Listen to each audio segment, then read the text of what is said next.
You're listening to Let's Stay Together, a podcast about the series Fruits Basket by Natsuki Takaya. I'm Ellen. And I'm Kayla. And this is our second episode. So this time, last time we talked about chapters 1 and 2 of Fruits Basket. And this time we're going to be talking about chapters 3 and 4. I'm also going to start with a couple of additional notes from last time. So the first thing that I want to talk about is just a little more information about the Chinese zodiac. Last time we got the story of how the Chinese zodiac animals kind of came to be and how they came to be in order. And we also kind of heard a couple of different versions from different characters about where that story comes from. So I just did a little bit of extra reading in between this time and last time. And basically the Chinese zodiac did start out as a timekeeping system, which is interesting. So basically, like, the way that Yuki described it in his rant was accurate, which I thought was funny, about how time was divided into this kind of cyclical 60-year cycle, and all the elements were added, and there were branches, but it was a bit complicated. So to make it a bit easier to remember, the animal names were added, and this eventually became kind of a astrological system as well for divination, and the year you were born was said to determine your personality. Also, as a fun fact, I know most people know that stuff, and they know their like kind of zodiac animal, the year they were born.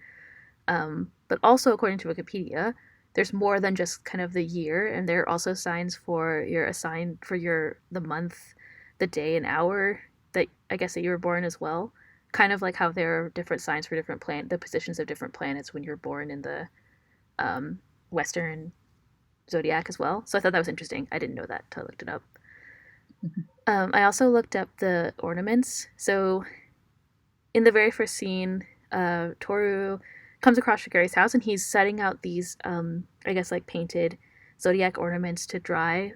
And so apparently I tried to find a kind of a good source, but I didn't find like a definitive source, but I did find an interesting kind of article that someone had written about the zodiac ornaments. It's basically just like a decoration that people set up around the new year.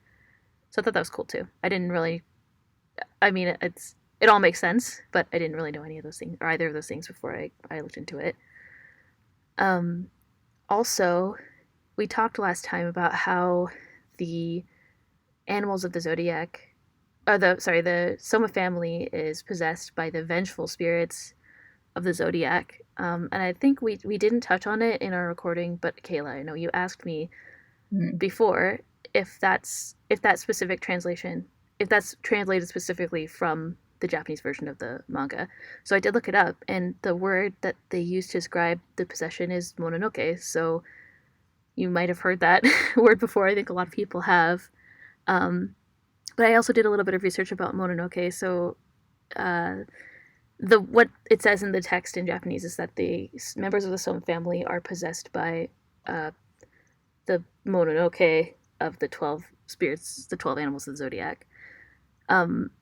And it's interesting that the concept of Mononoke has been around for a long time, since like the Heian period.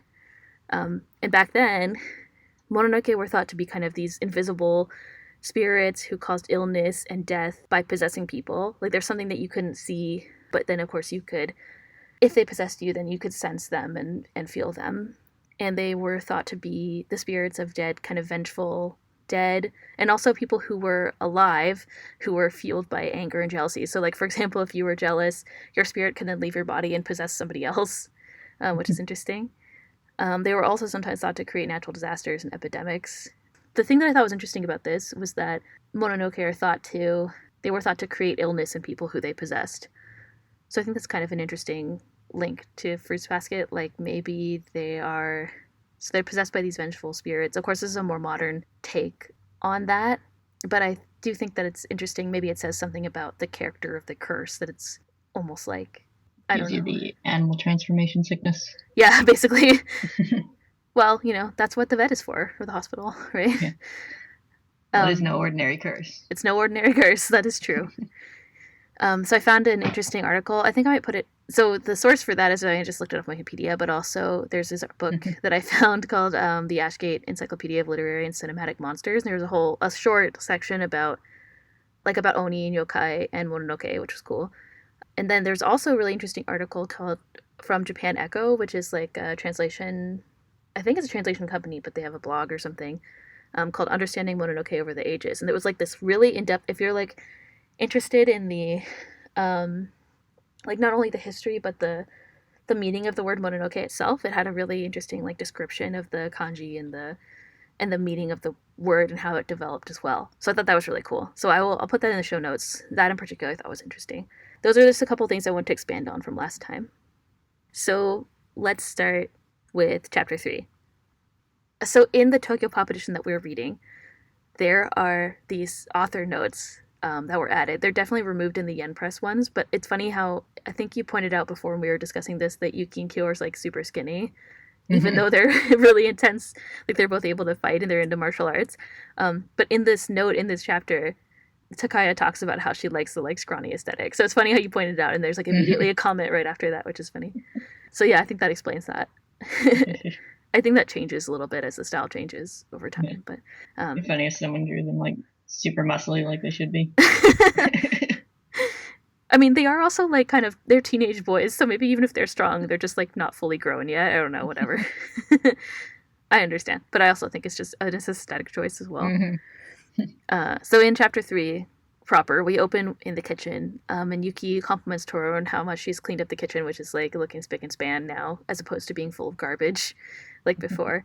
He's like, "We have a rice cooker," and she's like, "I unearthed it," which I think is great. One of my favorite lines. It's me too. Every time I find something, I'm like, "I unearthed it." And so happy about it. I know, especially in the I mean, it's hard to tell exactly what the tone is. She looks really happy in the drawing, but in the anime, it's like really adorable in the first one. In her, so I guess we cut to like a monologue where she's saying that she wants to do a good job on the housework. You know, she's grateful for the fact that she can live with Shigure and Yuki and Kyo, and so she wants to do a good job for them. So they sit down and they have, I guess, breakfast or lunch. It's hard to tell what time of day it is exactly, but Yuki says he tries her food and she says it's good, and she's very relieved. And he also says like she wanted to wait for Shigure and Kyo to come back, but Yuki says it would be a shame for it to go cold, and he calls Kyo a stupid cat. So you know it's good. They also Yuki mentions that he went to a secret base, and Toru imagines the idea of a secret base, and it's so good. It's like has all these like little like things and attachments, and he offers to take her to the secret base sometime, which is great. Like how it's got like secret cannon and a secret control room, but it also has a secret door and a secret chimney and a secret toilet. Everything is secret. A secret toilet. That's what makes it like it's a full secret living space for sure. As they're sitting down and eating, Shigure and Kyo come back, and Kyo announces his return loudly with a "shut up" and slams the door open. Toru welcomes him home, and Kyo yells that he's not hungry and goes upstairs immediately. Shigure then sits and tells him Shigure tells him not to take it out on Toru, and also yells at him to take his shoes off, which is like incredibly rude, of course. Shigure also has his shoes on. I know he does. In the house. He's kind of like hobbling around taking them off after he's yelling at Kyo. Once he sits down and joins them at the table, Toru compliments him in his suit, and Yuki says he looks like a talk show host. And I thought that's kind of a funny thing to say, so I did look it up in the Japanese version, and he calls him a host, like a host though. So like he looks more like club. Like instead of like a host club or a host restaurant guy. Which I think is more appropriate for Shigure. Yeah. Although talk show host is pretty good. I mean, they're all anyway. Yeah, totally.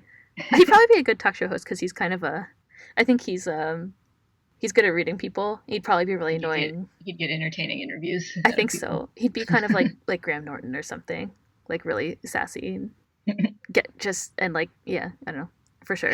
I think that would be funny. Join us for a spin-off podcast where we watch Shigure's talk show. Shigure's talk show. Do you think that he would give things away like Ellen DeGeneres or like Oprah? A brand new car. So Shigure says that Kyo took the entrance exam for Toru and Yuki's school, and that he'll be going to the same school as them, and Yuki is pissed off. He's immediately like, "Get out!" Shigure says the last time he took a high school entrance exam, he didn't attend, and he instead went to the mountains to train for 4 months. You know, sitting under waterfalls and fighting bears. The typical things that you do when you do martial arts training in the woods. And everyone just goes to fighting bears. I know. That's what you do when you're training in the woods. What else would you be doing? So Shigure tells us that Yuki, I think they ask why he was training in the mountains, and Shigure says that Kyo told him that he wants to beat Yuki in a fight, and that they've been rivals ever since they were little. So we start to get a little bit more exposition about why Yuki and Kyo fight all the time. And Toru wonders if it's because he holds a grudge about being tricked by the rat, if the cat holds a grudge about being tricked by the cat, like in the story. And then she also has this little side note where she's like, I'm pretty sure Kyo hates me, which is a little sad. So at school the next day, Kyo goes for the first time, and all the kids like kind of ooh and ah and coo over him, and and Toru thinks that he's starting to get kind of scared. Also, Hana's curling Toru's hair for some reason, which I think is funny. She's just like playing with her hair. Also, there's some upperclassmen that come and visit their class and ask Yuki to introduce them to Kyo, but Kyo says that he and Kyo don't even talk, like they don't get along. He tries to distance himself from Kyo at school. They talk about Kyo's hair, and then Uo says, I think that it's like Kyoko-san, Kyoko-san's hair. They don't say who Kyoko is at this point. Hana says, There's a little note under the word bubble that says it's Toru's mom. Okay. I wrote that in my note. I made a little parenthesis that says Toru's mom, and then I was like, but I know that, so why did I write that note? Anyway, so Hana says that she talks about what she senses from Kyo with her denpa. She says that Kyo and Yuki's denpa are very similar. It's almost inhuman. Maybe she's picking up on this possession, but she doesn't know exactly what it means. Also, Toru has no poker face. No. She's like, ha ha ha ha, what do you mean about that? Toru also comments, she has this like internal thought, which is Hana-chan is very powerful to sense things that nobody else can, but I have to admit I never understand her wave report. So, but it's interesting that her take on Hana's denpa is always so positive. I think we discussed last time that it's sort of socially seen as a negative, right? Mm-hmm. Kyo has had enough of everybody talking about him and staring and trying to get his attention, so he stands up to leave, and a girl grabs his arm, and then of course he reacts by pitting her to the floor. And it's the usual reaction again. So he jumps out the window of the second floor, and everyone is shocked by this, and then he runs off. I guess because of his cat, his possession perhaps gives him the ability to do this. Lands on his feet. He lands on his feet. He had enough time to right himself like cats do.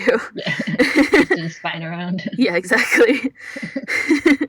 So outside, Yuki catches up with Kyo and they chat. Kyo is like, why do you go to this school with all these girls? And Yuki says that he wants to be out of the Soma cage, and he can't understand why Kyo is obsessed with trying to fight him to get back into the Soma family. Kyo says a rat would never understand that. Kyo announces that he'll defeat Yuki and become one of the zodiac, and then he won't be shunned any longer. So Toru happens to come and find them as well at that time, about to fight, and she breaks up the fight by turning Kyo into a cat again. So I was just wondering if I should add a count for like breaking up fights by hugging. We have a count for like damage to Shigure's house. So I think I'm going to add that too. So she says that they'll get in trouble for fight. After she turns him into a cat, she's like, you can't do that. Like, people get in trouble for fighting, and Kyo basically doesn't care. He wants to beat Yuki. And he yells at Toru, and he's like, stay out of my way. I can't even stand to look at you, which is also really intense. And this causes Toru to freak out. This is her, like, maximum rage line, which is always funny, too. It's like, it's his maximum rage. And then Yuki calls him an idiot for being such a jerk, and he walks off, too, leaving Kyo alone.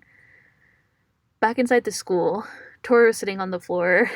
She's crying and she's upset that thinking about that she meant genuinely what she said about wanting to be a cat. And she feels bad, and she said she would, if there was a year of the cat fan club, she would join it. But yet, she's finally meeting the real cat, like the real thing, and he hates her. And she's lamenting over that. When her friends and Yuki show up, Toru stands up and like bonks her head on the fire hose box or whatever, that metal box that's on the wall behind her, in an attempt to make it look like she was crying because she hit her head, and of course all her friends immediately see through it. It's like, good plan. So back at home, so we get a cutscene to the house. Kyo is skipping class and Shigure is talking to him. He's upset that he's always getting mad and saying mean things to Toru, but Shigure tries to talk him into thinking of it as training. He compares living with people, learning to live with people, to his martial arts training. So when you're training in martial arts, you're trying to develop power and self-control with refinement. Like the result of fighting bears in the mountains, for example. And so he's like, I did not fight bears. Yeah, yes, that's right. Of course he didn't. Shigure says mingling with people and hurting them and getting hurt by them is how you learn about yourself and others, and that you'll never be able to take care of anyone but yourself, if you don't learn to be around other people.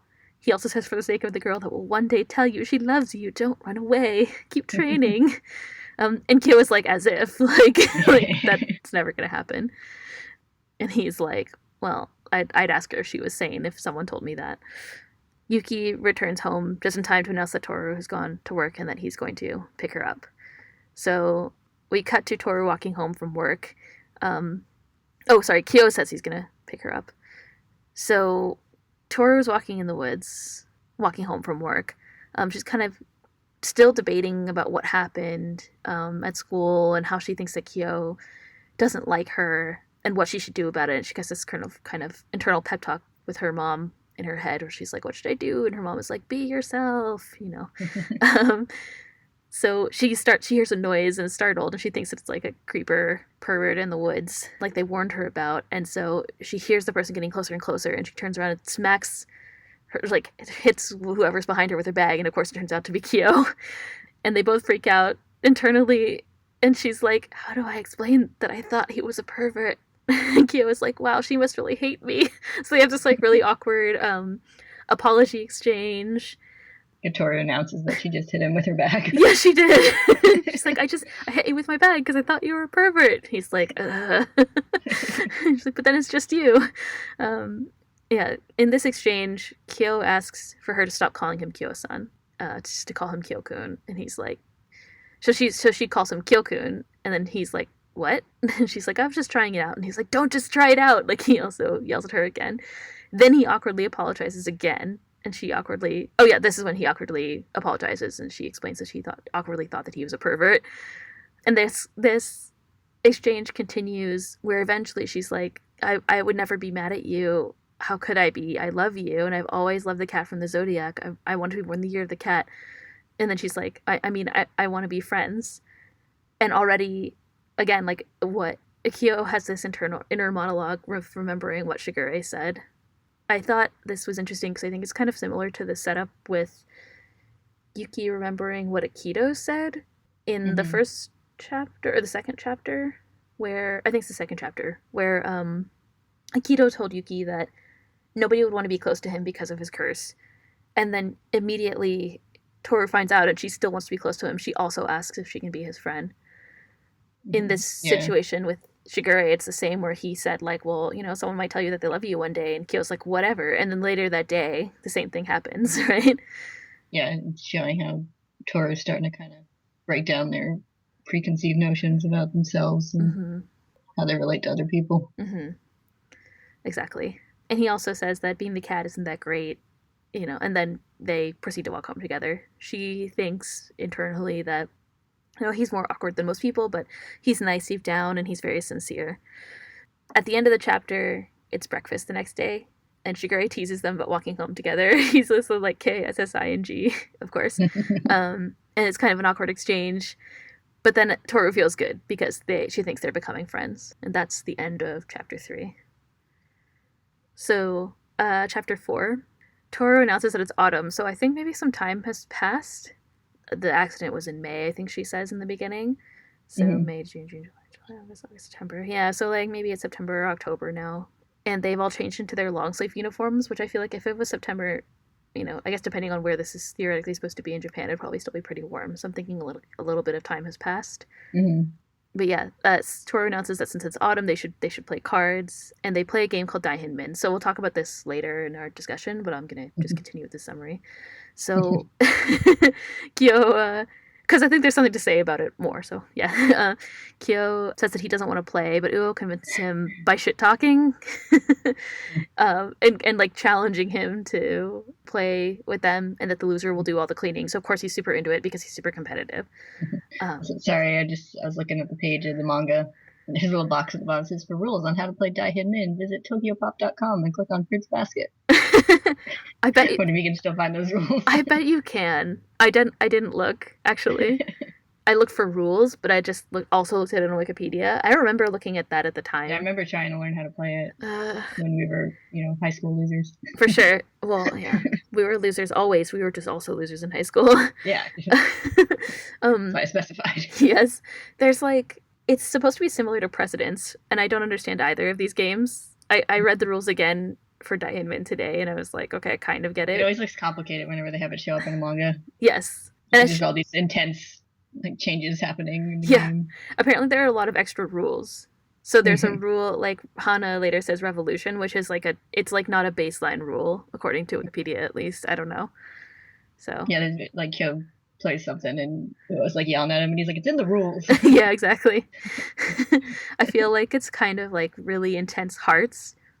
You're trying to, except you don't count hearts. It's you count whoever, you're trying to get rid of all your cards, which is essentially, it could be considered a goal of hearts, I guess. But that's how I'm choosing to think of it in my head. I'm sure that's wrong.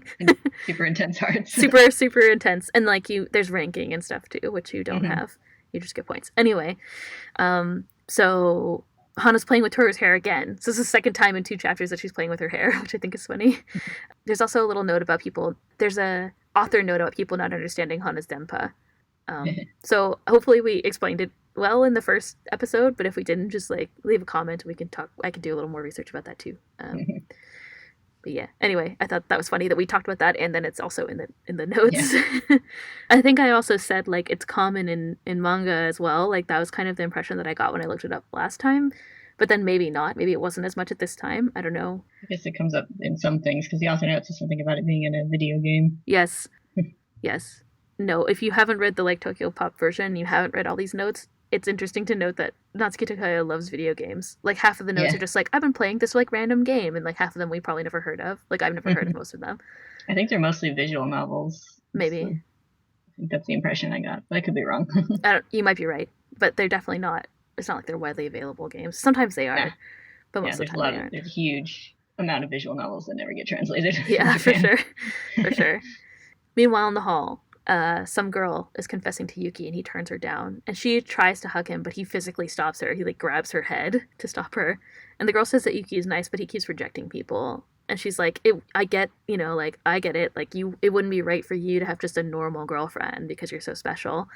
And so back in class, Kyo loses, and Yuki sees him from the hall, kind of interacting really naturally with the others, and he looks a little bit forlorn about it. I think this is the first appearance of Kyo's random 2 dude friends. Oh, yeah. Yes, we've talked about them before. Not in this show, but you and I have. Yeah, they're there a lot. It's not a spoiler, but there's just 2 random dudes who are always kind of picking on Kyo and hanging out with him in the classroom. Yes. They are there. It's the same 2 dudes. And they're there a couple of times for sure. Yuki, so Toru, I think Yuki comes in after and they're talking about the game, and Toru invites Yuki to play, and he's kind of much like me when I get invited to a social event, he's like, maybe next time, And Kyo is busy cleaning the classroom because he lost, and Toru offers to help him clean, but because he was the poor man, he won't clean. Yuki calls him the poor man, who's the person who lost Dai Min, which of course causes them to fight again. While they're fighting, Toru has this internal dialogue that she thinks that it would be wonderful if Kyo was able to beat Yuki to join the Zodiac, which of course is her personal motivation for wanting the cat to be in the Zodiac. But the fight ends pretty quickly with Yuki kicking the shit out of Kyo. So I think so far we've seen him he's beaten up Kyo a bunch of times, but this time it's implied that it's worse. He didn't go easy on Kyo at all. Yeah, I think that's really interesting because it's implies that Yuki's usually holding back a little bit when he fights Kyo, and that Kyo knows that. Yeah, and he's just trying. Yeah. Yeah, it's he knows that. Yeah, it's interesting. He also both say kind of interesting things about both of them. and how they regard each other there. Yeah. I wonder what that says about. So, like, if you think about it that way, it's almost like they're just doing this because they have to, Hmm. maybe, or something. It's like it's just they're destined to fight. Yeah, I think it's almost like a habit, and Yeah. like they don't know how to interact with each other in any other way. No. It's certainly implied that's been going on for a long time. Hmm. And also, Yuki ends the fight by saying, like, I'm getting really sick of looking at you. And he says it in, not like, normally he's really sassy to Kyo, but kind of like in a jokey way. And this Hmm. time it seems like it's also implied it's kind of serious. Like he was Yeah. really not having it with this fight today. So after the Yuki leaves, and then Kyo and Toru talk after the fight, and Toru's like, "Kyoko, did you bite your tongue?" Which I also thought was like maybe one of those random like Toru thoughts where she just says something. I'm like, why would you assume that's so Yeah. random? But yeah, Kyo's like, "Leave me alone," but then he kind of like backtracks, like and talks to her. He keeps talking to her, so it's almost like he's already sort of like chilling out a bit when he Hmm. talks to her, which is nice to see. And he also says that he must seem pathetic because he's always getting beaten by Yuki, which is also interesting. So he continues cleaning, and Toru leaves to go to work. So at work, it's like it's kind of the end of her shift. Like she's taking off her little bandana thing, and Toru's thinking about Yuki and that he's kind of sensitive about what other people think of him. And on cue, of course, he arrives. So all the coworkers are like, "Oh, look at that beautiful like boy who's outside," or whatever. And so they walk home together. And while they're walking home, Toru asks him if there's anything on his mind. She says that she's a good listener, but this like drunk guy, who's maybe probably a salaryman, pushes pushes Yuki or pushes Toru into Yuki, which of course causes him to transform. So it puts him in kind of this vulnerable position where he's a rat on the streets. Hmm. But Toru picks up his clothes or whatever, and they continue walking. Yuki tells her about. Sorry, were you going to say something? I love that, like Yuki's just walking beside her. I Like, know. how slow does Toru have to walk to like keep pace with her? And he walks on his little 2 feet, like not on Yeah. 4 feet. Like Kyo and Shigure, when they're dogs and cats, like when they're in their animal form, they act like regular dog and a cat. Like they don't walk on their Hmm. back legs. But Yuki is a rat that's like almost always on his back legs, which is really funny. Hmm. I didn't think about that until you just said that. Yeah, yeah. Rats do have better use of their forelegs than dogs and cats do, but They do that, but I mean, I don't think I've ever seen a rat like walk not like walk completely. like that. But I mean, if one of the three was going to stand, I would expect it to be a rat. Yes, that's probably right. It's probably true. But yeah, while they're walking, he does tell her about some things that are on his mind. So while he was living in the main house, so I think this is our first mention of the main house, which is where the majority of the Sohn family lives. He said he felt like he was in a cage, always under the watchful eye of the family, but he wanted to get out of there and get out of that feeling, so he applied to a co-ed school and he moved in with Shigure. But he still feels like he can't associate with normal people, and like he doesn't mean to turn them away, but he cuts people off because he's afraid of getting hurt because of the curse. And then he compares himself to Kyo, who he thinks might be shy, but thinks that he'll be able to interact with others and have a normal life. And that's why he gets annoyed when Kyo says that he wants to be part of the zodiac. And he's kind of like, well, so what does that make me? Like, I want to run away from it, but I can't interact with people. And Toru says that Yuki does have the power to attract people. He says that he's just being nice to people so that they'll like him, and that he's being selfish. And then, of course, it starts to rain and they get interrupted, and then he transforms back. So they have this really nice discussion, and Yuki is comparing himself to Kyo. I think actually I want to touch on that later. Mm. So they arrive at home, but Yuki quickly heads out again. He kind of like pushes Shigure out of the way. Like Shigure is like, "Oh, it's the last like cry of summer," and Yuki pushes him out of the way, continues out of the house, as if he has somewhere that he really needs to be. And Toru follows him, and he's like, "It's dangerous. Like, what are you doing?" And then she reminds him that she lived in a tent in this kind of madness, and he's like, "It's a wonder you ever survived. You even Yeah. survived." So we were just talking about that. It's like Yuki thinks that too. So while they're walking, they come up to a vegetable garden, which Yuki reveals is his secret base. So this is what he meant when he was talking about a secret base. And Toru offers to help protect it from the bad weather. Yuki has brought like a tarp to cover the vegetable garden, and it seems like he's trying to pin it down or whatever to keep it from getting damaged by the rain and the wind. And while they're doing this, Yuki says that Toru is kind, and she kind of freaks out, and she's like, "This is the first time that anyone's ever told me that." And when I read that, I was like, "But that can't be true. She's so nice to all the time." So, maybe it is, and if that's true, then Mm-hmm. it's interesting. And she's like, how do I know that I'm not just like acting kind so people think I'm a good person? Like she's referring to what Yuki said, and he's like, yeah, I'm pretty sure that it's genuine. I also looked this up in the Japanese edition, and the word that he uses is not necessarily, I don't know like how you translate it, but it looks like when you look it up, it's like natural. Like he says it, maybe it comes naturally to her. Just an interesting They take. kind of use that like reference a different series in Oran. They call Haruhi the natural type Yeah. because her like way of interacting with people is just like unrehearsed and genuine and stuff. So Mm-hmm. Yeah, that makes sense. Maybe yeah. it's kind of the connotation of that word. Like I Hmm. didn't write down what the word is exactly, but maybe I feel like either way it's he's just saying it's just part of her character. He thinks it's part of her Yeah. character. So we also get this first time. I feel like there's a so one thing that you talked about aptly, pointed out aptly, that Toru has this habit of doing is like having these kind of internal thoughts and then having something that she says that's related to that nobody else was privy to. There's Hmm. another thing that Toru does a lot in the series. It just has this kind of like wisdom drop. So this is like the Hmm. first wisdom drop that I feel like we have actually from her, which is she starts talking about what her mother told her. So her mother told her that it's better. We have this cutscene. Actually, I think she starts off with her mother is telling her that it's better to trust people than to doubt them. That people aren't born naturally with kindness or with kind hearts, and that they have selfish instincts. But kindness is something that grows individually, and kindness is different in everyone. She has this flashback that's her as a child talking to her mother at what looks like a grave. They're both wearing, I think they're both wearing like kind of dark formal clothing. So it's interesting that that's the context in which they're having this talk. Um, and she says, her mother says, it's easy to misunderstand when people are trying to be kind to you because their kindness is different for everyone. And her mother taught her that people's differences are something to celebrate. She says that she imagines people's kindness as different shapes and that Yuki's is like a candle, which I think is really cute. Like it's Hmm. interesting, and I think it's an apt description from Toru of Yuki based on like what he does. And she's kind of like, "Am I being weird?" and like backtracks a little bit, and he's like, "No, it's totally fine." Yeah. But yeah, she says his kindness is like a candle; like she can feel it light up, which is interesting. It's cute. It's an interesting description. I don't disagree with that. So Hmm. Yuki says that he feels pathetic for whining to Toru, and that, and then Toru says that he's really happy. She's really happy that he opened up to her, and she's like, "When you tell me about yourself, I feel like we can really be friends." And so they have this exchange where, oh, and then the tarp kind of like blows away, or it almost blows away, and Toru catches it again.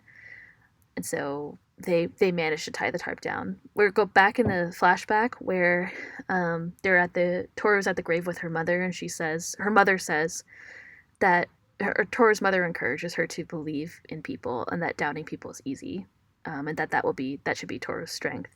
So it's kind of the end of that little flashback scene that's happening while she's talking to Yuki. That's Hmm. interspersed with while she's talking to Yuki. After the storm, I think Toru's excited that they protected the garden, and Yuki's like I don't know if it was worth it.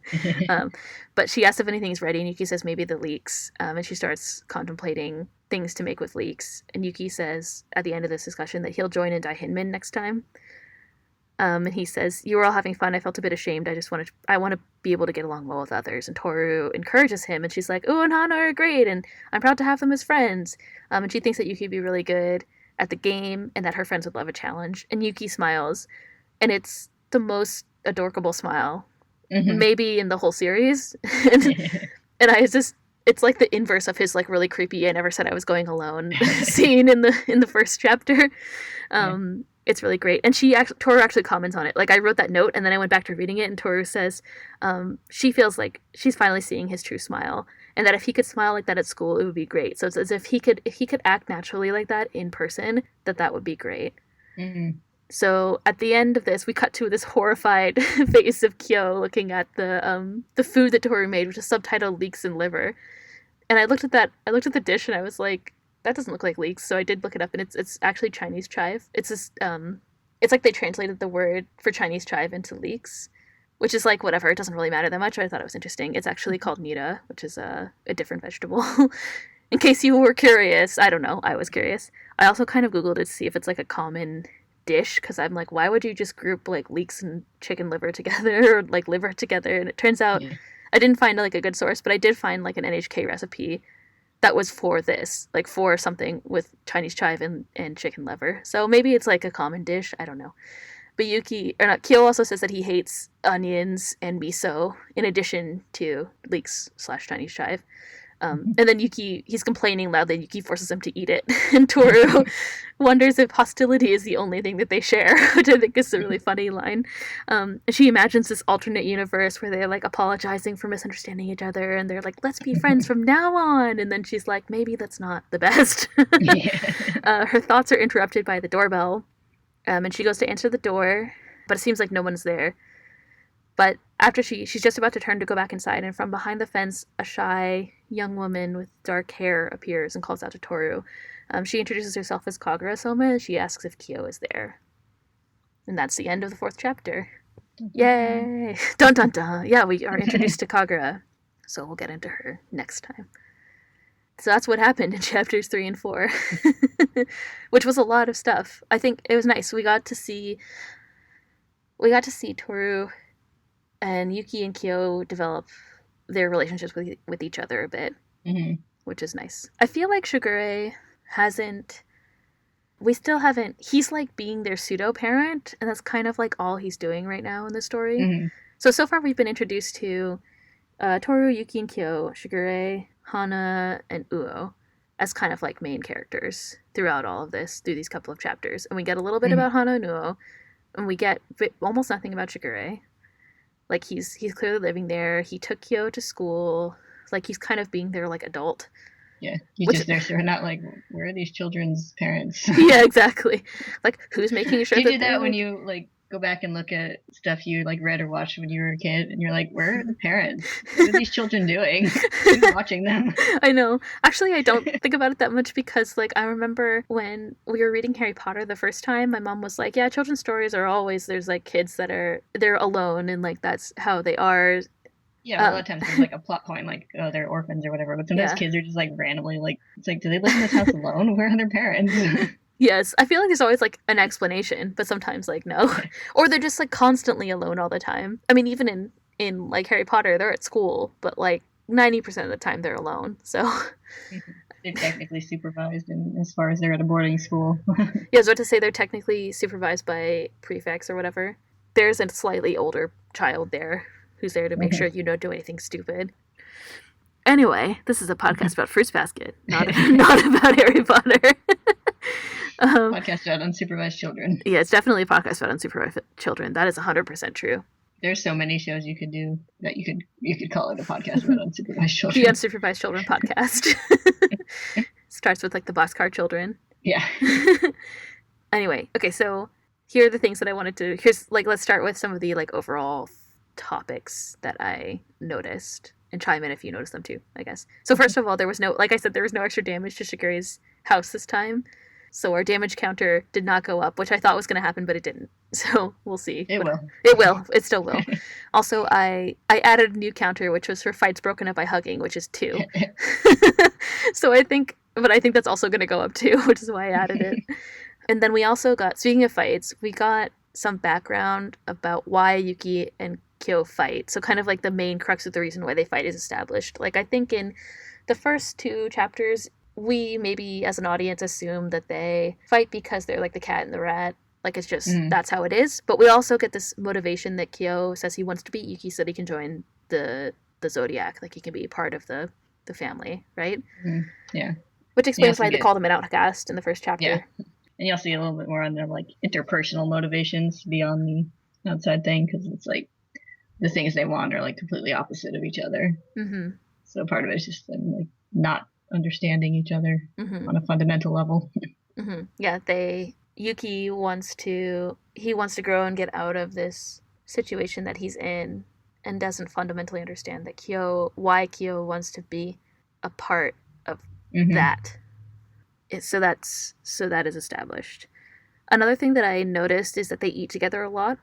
So I remember a long, long time ago I read this book called How to Read Literature Like a Professor, and the author of that, the one thing that I remember from that book, which had a bunch of, like, it had a bunch of like, here's some themes. There's two things that I remember, but here it had a bunch of kind of like themes from literature and what they could, how you could interpret them. Like it's almost like this really high level guidebook to looking at literature. And one of the things the author posits is that eating together, there's a whole section about eating together.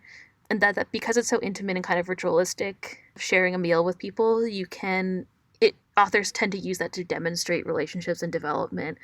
And sometimes, like, in the event of something like a failed meal or something that gets interrupted, it portends bad events to come, right? It kind of foreshadows bad things to come. And so if we look at the way that they share meals together, at the beginning of chapter 3, Kyo refuses to eat with them. And then by the end of chapter 3, the last scene is them eating together. So I thought that was kind of interesting. Like, it's an interesting little mini arc within the series where he's like actively avoiding creating relationships with any of the three kind of main character, or like with Shigure and Kyo, or Shigure, Yuki, and Toru.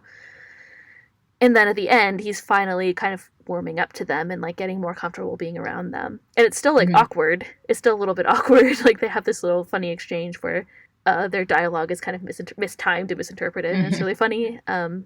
But he's there at least, so he's starting. Their relationship is getting closer, and that's demonstrated by them eating together. Also, at the end of the chapter, the end of chapter 4, they're eating together again, and they're interrupted when Kagura shows up. So I just thought it was interesting. That's like, I think that's going to come up a lot. Like, I feel like I remember a lot of scenes where they're eating together and stuff happens. Yeah, probably, I feel like there's a lot of eating in this series. Yeah, I think so. I mean, I think it's just because it's kind of like slice of life-y, and you eat a lot with people, and like when you live together, you eat with them, like typically, right? So, and of course, like Toru's cooking for them, so it's like that delivering on that storyline of her working for them or doing things for them, and sometimes that gets disrupted for a variety of reasons. So yeah, I don't know. It's just something interesting that I noticed. I think in this case, like Takaya's demonstrating that they're getting closer, which is nice. / like using it as a device to create an interruption at the end of the chapter, which is going to, maybe it's foreshadowing for the next chapter. Anyway, so yeah, now, okay, here's the part of my notes where we talk about Daihinmin. Are you ready?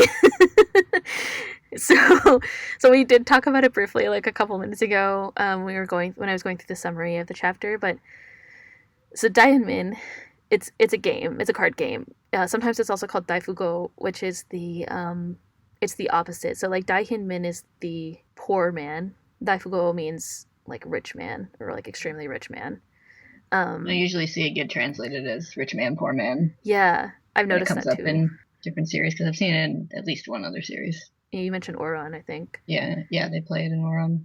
Oh yeah, that was when I looked up the Kyoya wins and Haruhi loses. I thought it said. So I was gonna say I looked this up on Wikipedia, and I'm pretty sure it said Tamaki loses, but he also loses. But I think Haruhi loses the worst. Okay. I know there's the whole thing where Kyoya has like both of them being his little like lackeys for that chapter because they lost to him. Yeah. So one of the things that was interesting that I read, which is a good segue, is that and this also happens in Fruits Basket, where Kyo is a loser, so he has to clean. That was like the deal that they made. So like I guess a part of the game is like social consequences. So the rules of the game are that you get dealt cards and you have to play. You pick like a dealer at first because everybody's kind of the same rank.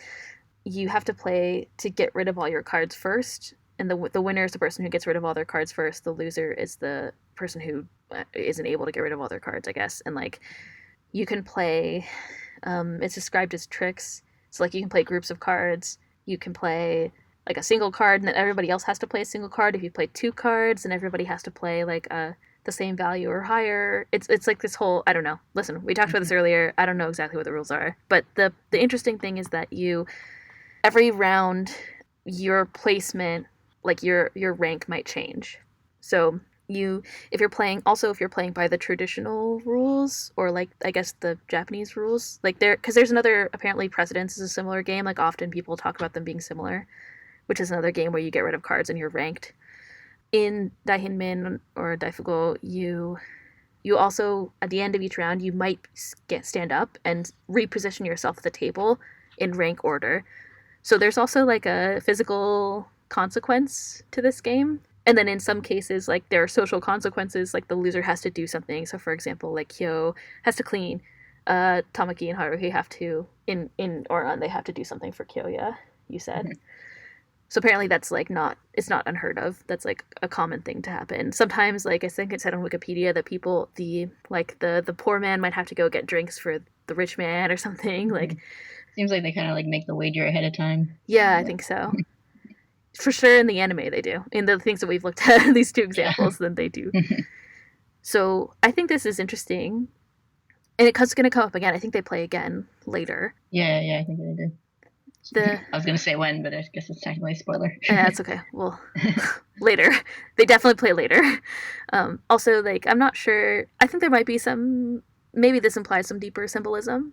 I'm not sure exactly what it might be. Here are the things that I think that it might be, which is that it seems maybe it's used to kind of like emphasize Kyo's status. So in this first round, in the first time we see this, he's the loser.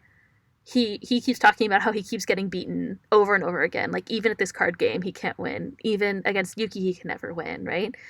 So I don't know if this is just emphasizing that. That's one thing. Yuki also says that he joins in, which then also is just, it's delivering on him establishing his like desire to be more social. Mm-hmm. So I don't know if this has a role just as being a fairly social card game, because not all card games have that kind of interaction between all the people, but like it's like you can see Kyo kind of immediately becomes a little part of the group. He's interacting really naturally with Uo and Hana, and Toru when he starts playing the game, and Yuki's staying on the outside there, but then says he'll join in next time. So. It's true. Like, games are in real life. Games are good for that because like everybody icebreakers. Yeah, icebreakers. You don't also like just like random. Like one time we went to like a anime convention and they had a games room. We just like played games with random people and it was fun. It's like because you have something to use as a tool to like communicate, but it's like no stakes because everybody like kind of agrees that it's just a game, right? So.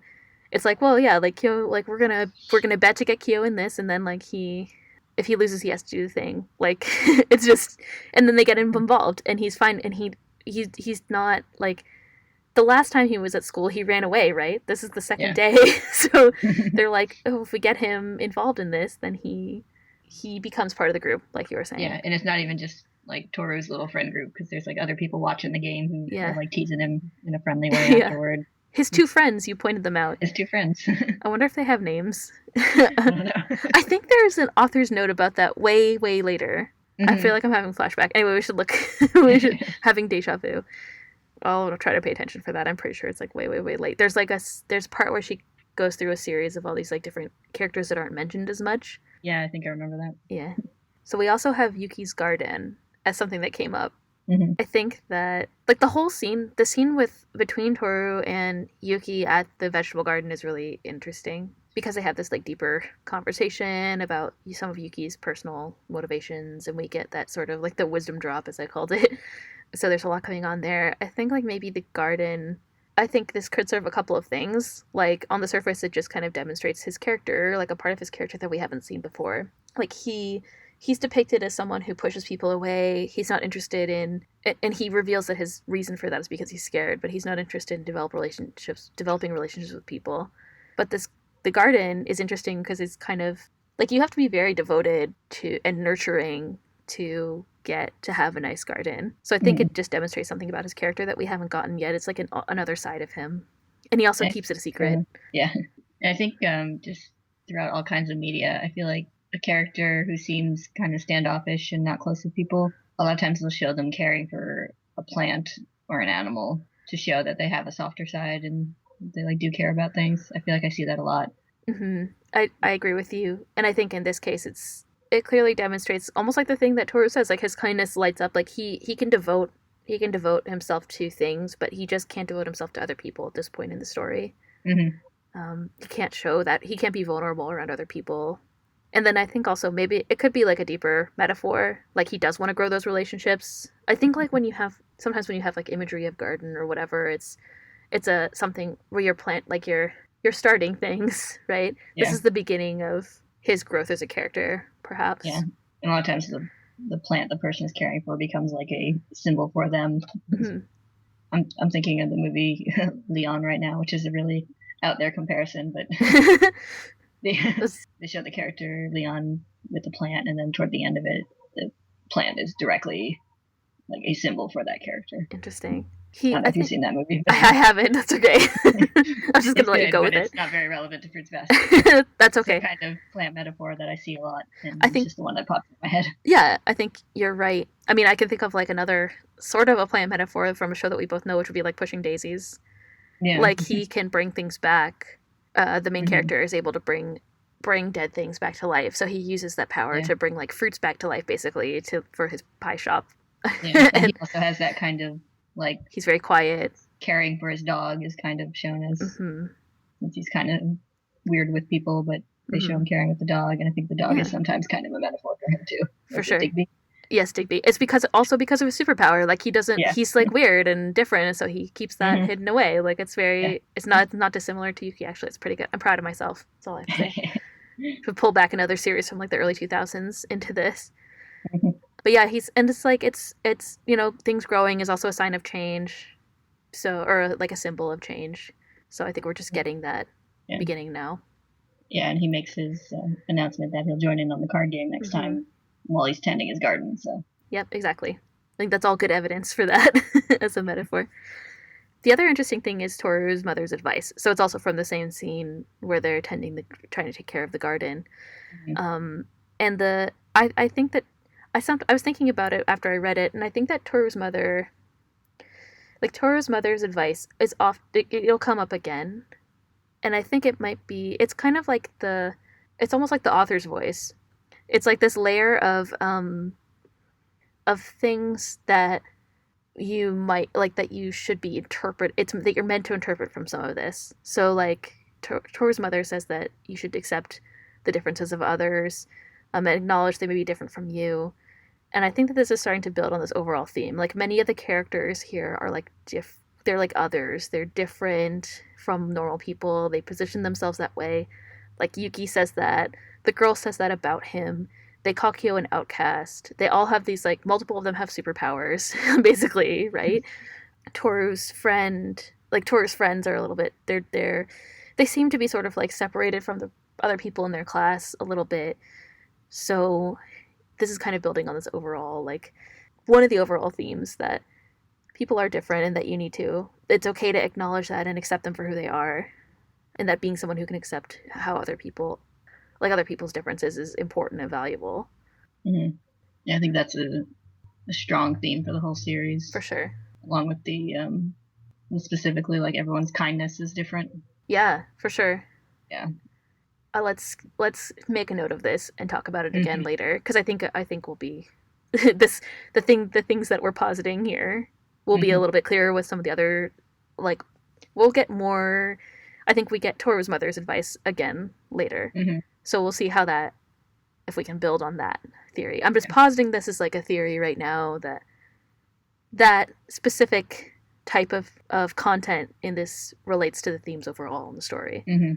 Yeah, that was everything that I wanted to discuss about these two chapters overall. Is there anything else that you noticed? I think that's the big things I noticed.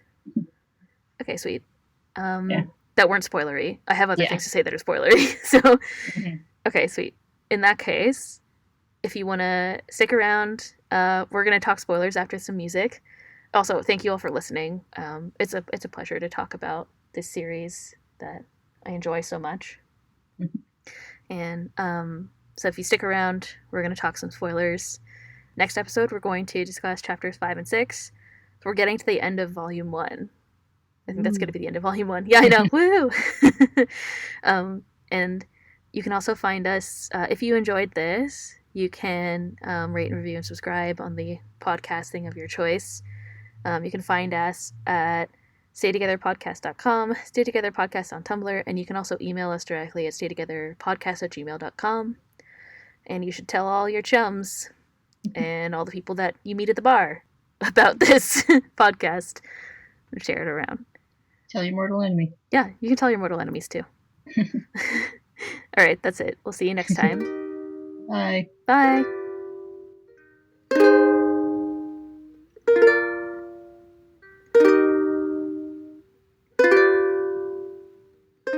We're back to discuss spoilers.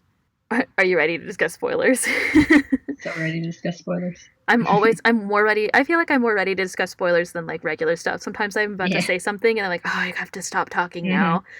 Yeah. Multiple times. Or then I cut it out. Like I cut a couple spoilers out of the first one, first episode that I didn't think were that spoilery when I said it, and then I listened to it and I was like, you gotta not talk about that.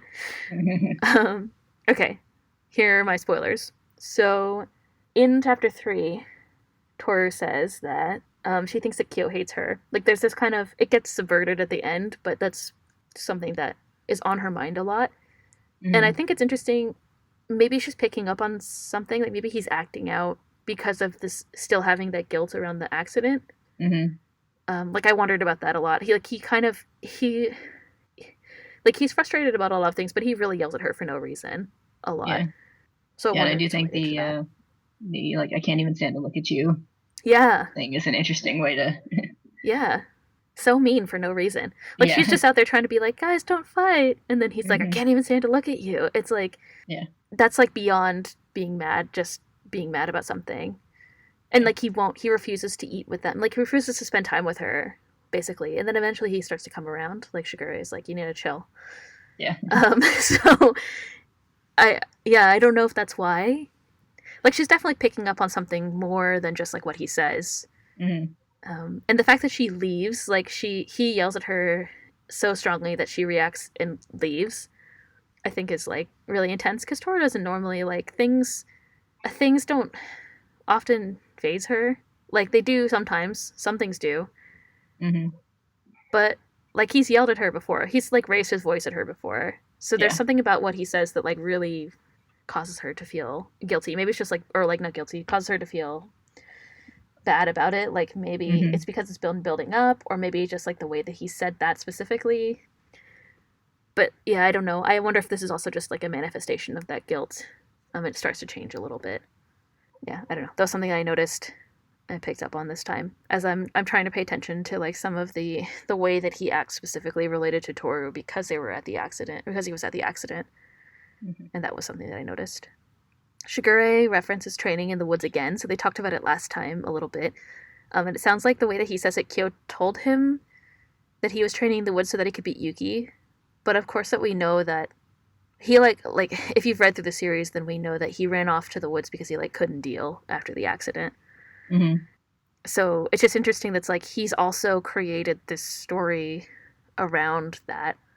It's like he told, so Shigure doesn't know anything otherwise, or Shigure told them that, like he's corroborating that story. It's I don't know. I seriously doubt Kyo would have told Shigure that was the case. So whatever, he's telling everybody that, which is interesting. Another thing that I noticed is that when Yuki and is talking to Toru about Kyo making friends at school, Yuki is like, "Oh, Kyo would have a normal life."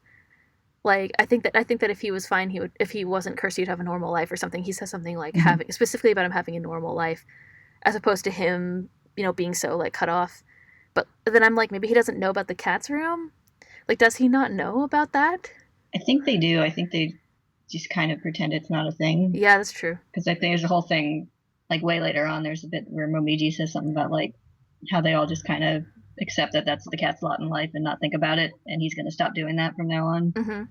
Yeah, I think they know. I think they know. They just kind of like they suppress it, shut their eyes to it. It's like it's just how it works. It's just their thing. Yeah, they are. They're complacent about it. Yeah. And they kind of, it's like they know about it and they ignore it. Yeah, but I think the exact words Momiji winds up using is he says like, "I'm going to stop giving up on the cat." Yeah, it's kind of interesting that maybe Yuki hasn't given up on the cat. I don't know, because he's like, he doesn't understand why Kyo wants to be part of the family.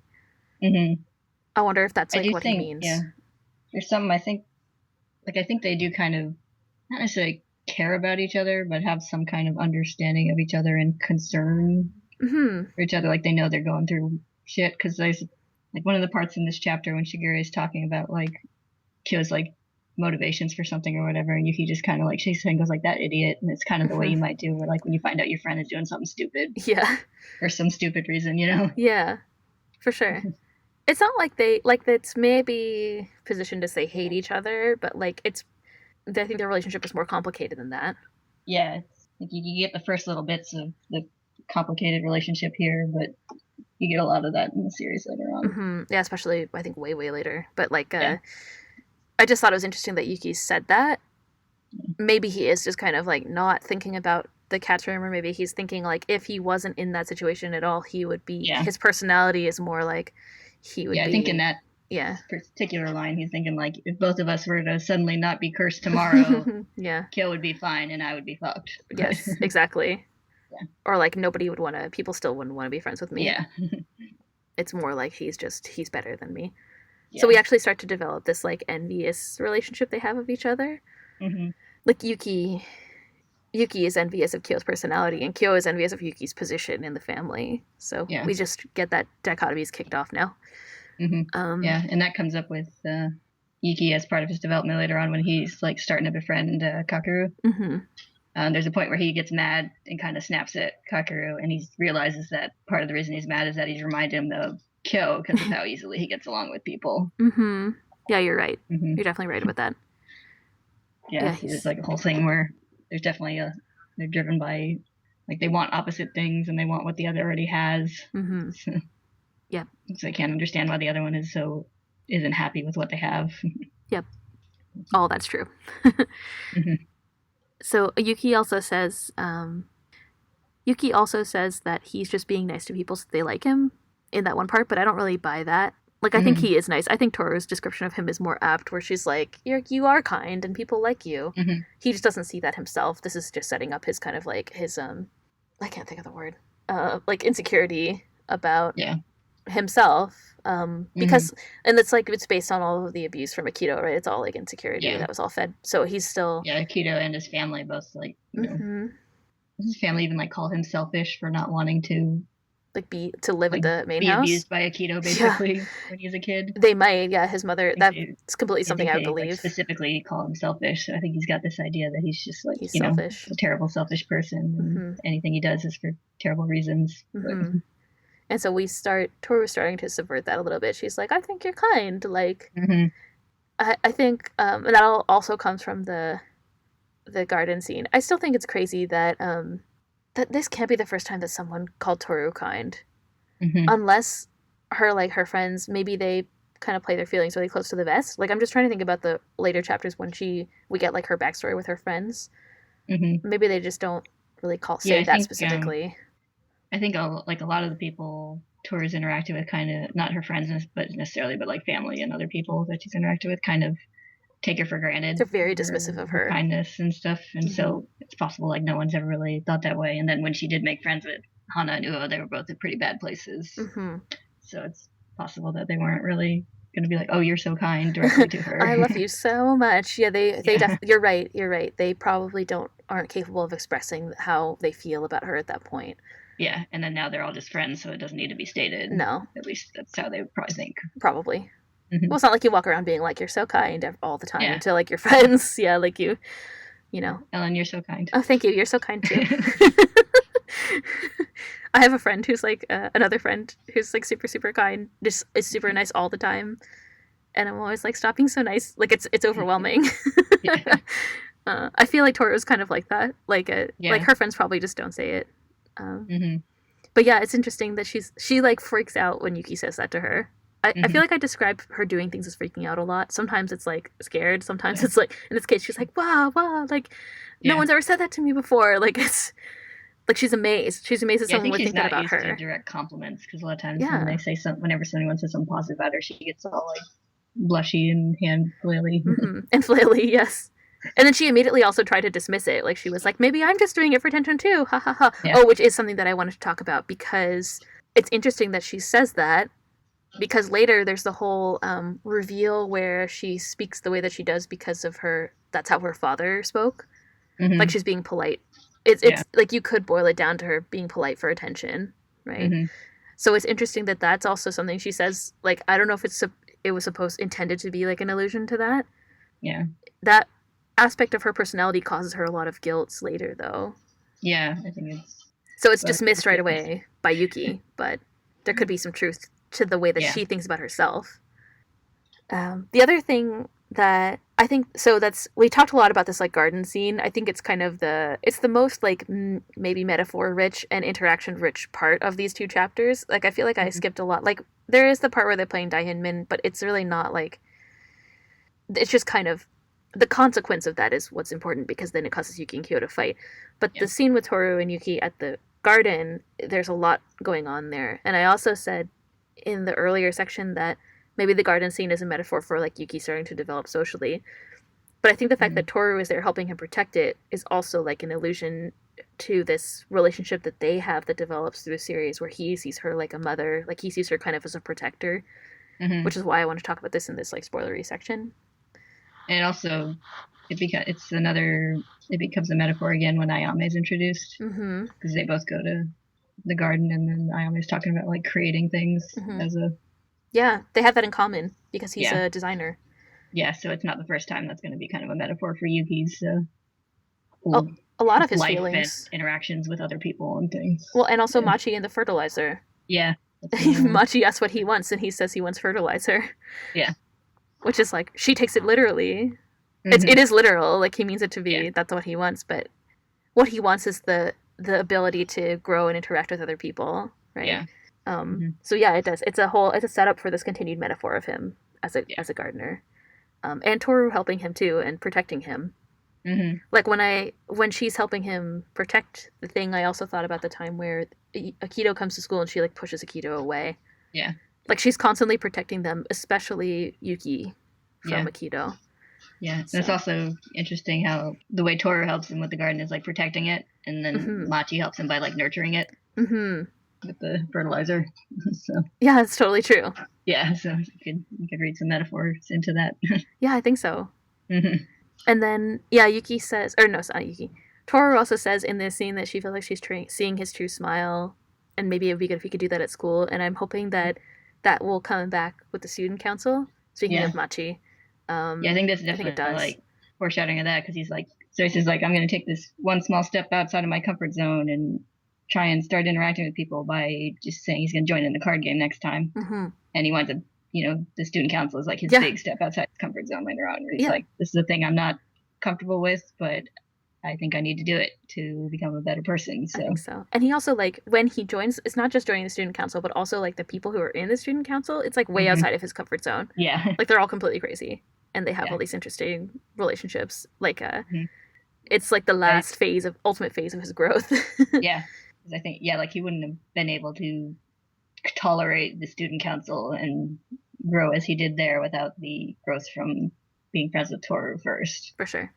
Yeah, I'm excited for that, because I remember, like, I wasn't a huge Yuki fan when I first started reading the series. Yeah, me too. But I started to become a big fan of him around the student council arc.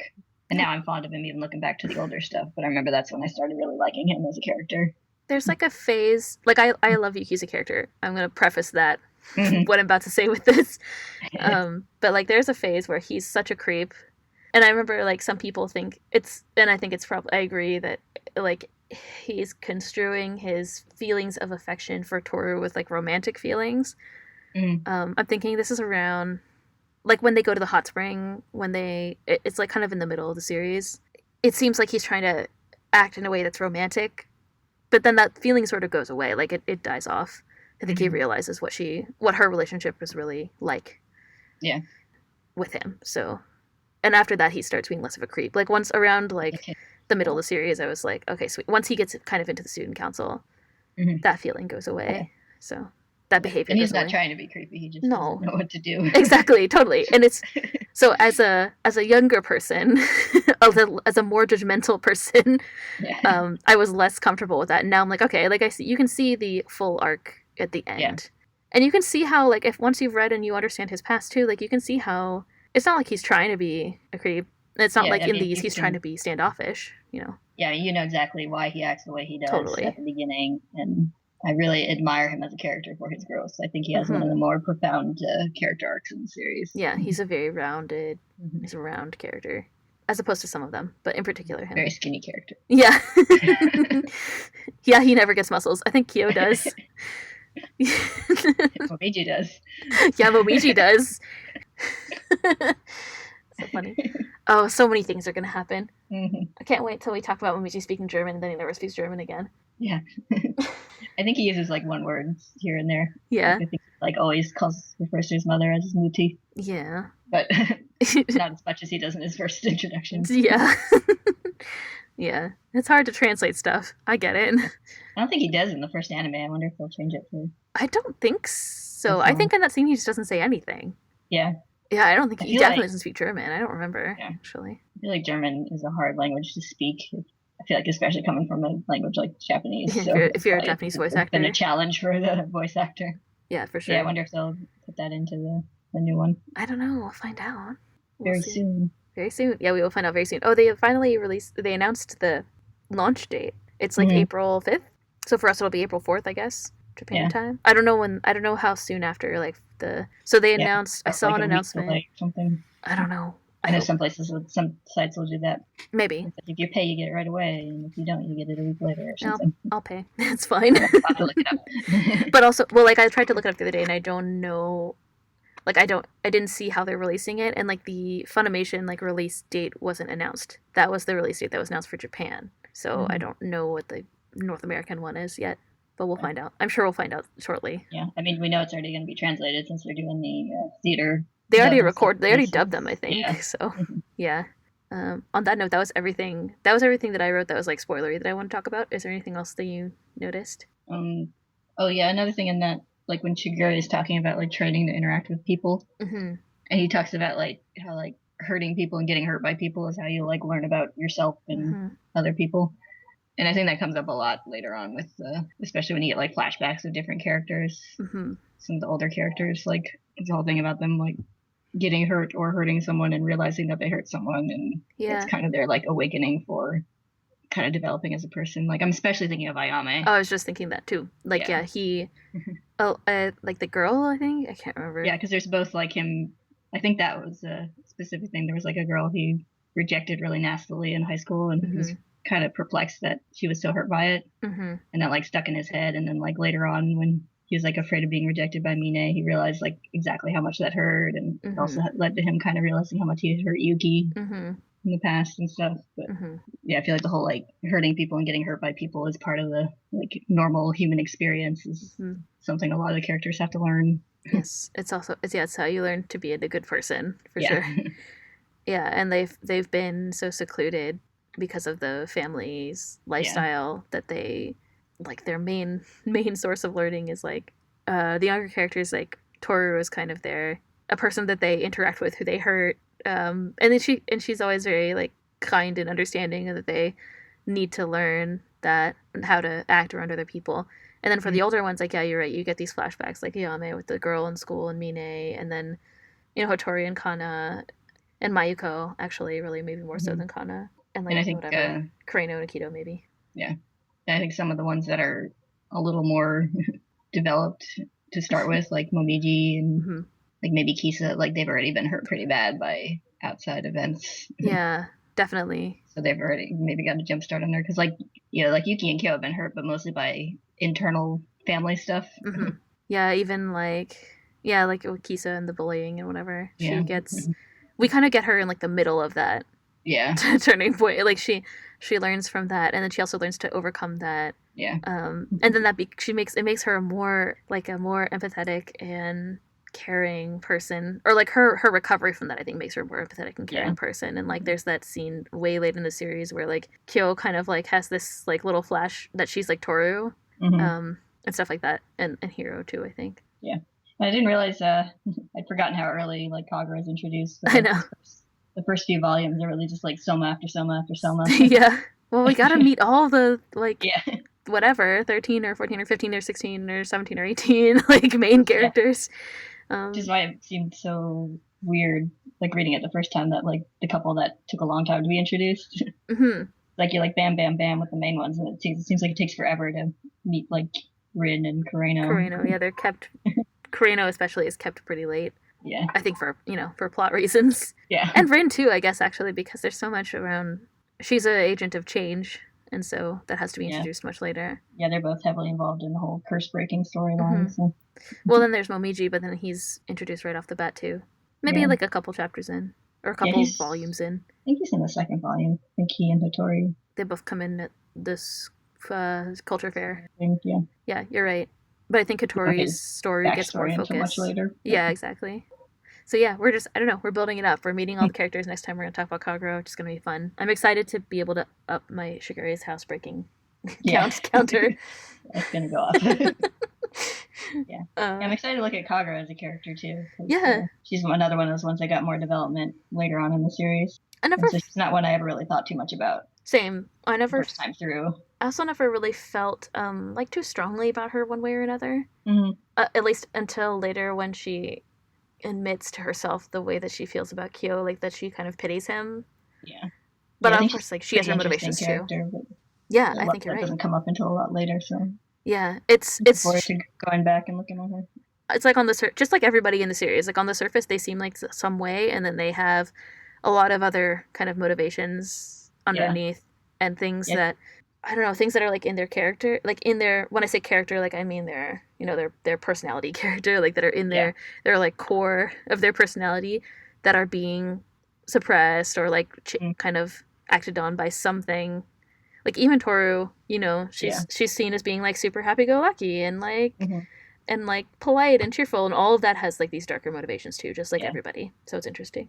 Yeah, I think all the characters have those like deeper aspects to them, but it's again some of them suffer from having it introduced later on, and so it wasn't in like the original anime, and then more people were still reading the series, like we were talking about in the why we want to do this podcast. Thing. Yep. Yes, thing. Yeah, for sure. So it'll be interesting. You're right. It'll be cool to track Kagura. Like we won't get a lot of that till later, but maybe we can see some of it. Maybe we'll be able to comment on it. With new eyes. But maybe we'll be able to secretly comment on it in our spoilery section too. Yeah. Anyway, on that note, I think that concludes our spoilery section for this episode. So thank you for listening and for sticking through the spoilers or the spoilery discussion. If you'd like, you can rate and review and subscribe to this. And also, you can find us at staytogetherpodcast.com, staytogetherpodcast on Tumblr, and you can email us directly at staytogetherpodcast@gmail.com. We'll see you next time, and we'll talk about chapters 5 and 6. Right? Do the reading. Yes, do everybody do your readings. Okay. We say that at the end of every episode. Yeah, we should. Everybody prepare. Make your notes. All right. There will be a pop quiz. Yes. All right. Bye for now. Bye.